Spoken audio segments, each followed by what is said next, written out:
Corona से लड़ने में सबसे मददगार अगर कुछ है तो वो है वैक्सीन। लेकिन हाल ही में वैक्सीन की कमी महसूस की जाने लगी, जिसके बाद उसका उत्पादन बढ़ाने के लिए अलग अलग कदम उठाए गए। ऐसे में योगी सरकार ने एक बड़ा फैसला लेते हुए दुनिया भर की वैक्सीन निर्माता कंपनियों के लिए राह खोल दी है, तो इस त्रासदी के दौर में वैक्सीन के उत्पादन को बढ़ा सके और इसके लिए बाकायदा ग्लोबल टेंडर निकाला गया है।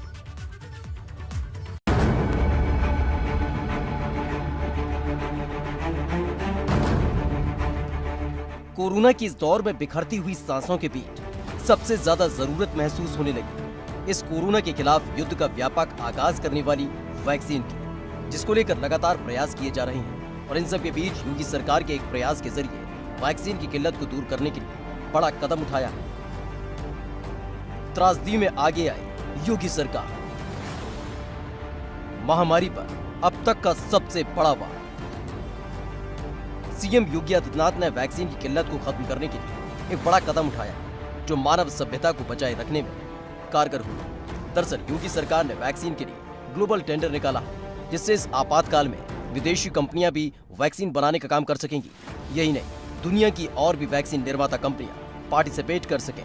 इसके लिए कुछ नियमों में ढील दी गई है। दरअसल योगी सरकार की कोशिश है कि यूपी में जल्द से जल्द पर्याप्त मात्रा में वैक्सीन उपलब्ध हो सके।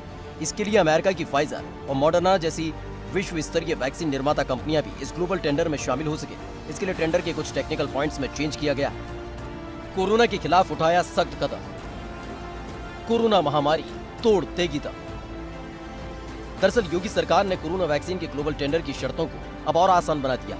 इसके बाद फाइजर और मॉडर्ना जैसी कंपनियां भी अब टेंडर दाखिल कर सकेंगी। लेकिन इस दौरान खास ख्याल भी रखा गया है कि चीन समेत पड़ोसी देश इस टेंडर में शामिल हो तो मंजूरी लेनी पड़े, और इसके लिए केंद्र सरकार से उनको मंजूरी लेनी होगी। देखिए,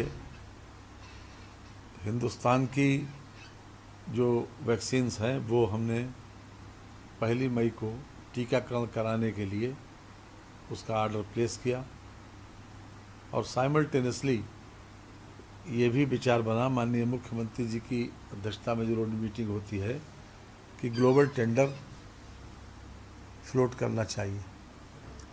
उसी के अनुपालन में 7 तारीख को ग्लोबल टेंडर फ्लोट किया गया और 12 तारीख को उसकी प्रीबिड कॉन्फ्रेंस रखी गई।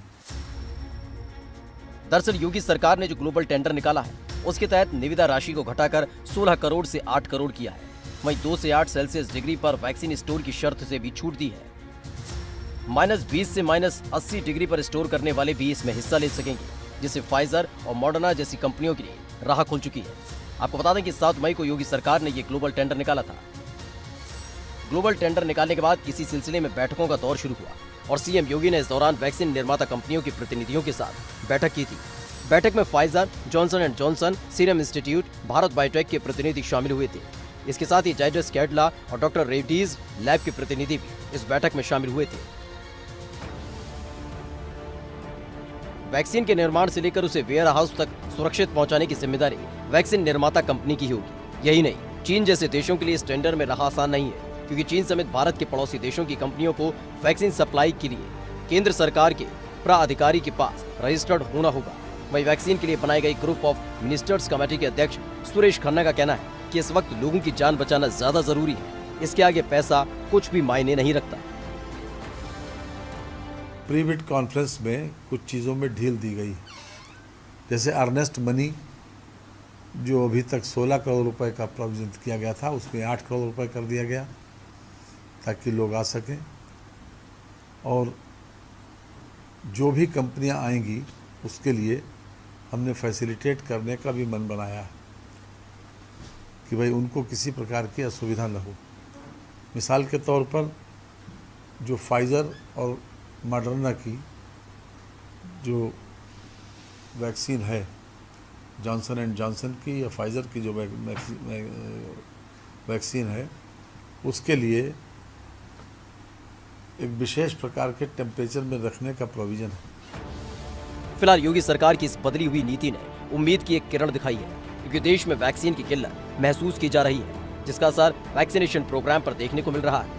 लेकिन अब योगी सरकार के इस कदम से वैक्सीन निर्माता कंपनियां वैक्सीन बनाने के लिए उत्सुक नजर आ रही हैं। तो भाई योगी सरकार लोगों की जान बचाने के लिए तत्पर नजर आ रही है। एबीपी गंगा के लिए लखनऊ से अनुभव शुक्ला की रिपोर्ट।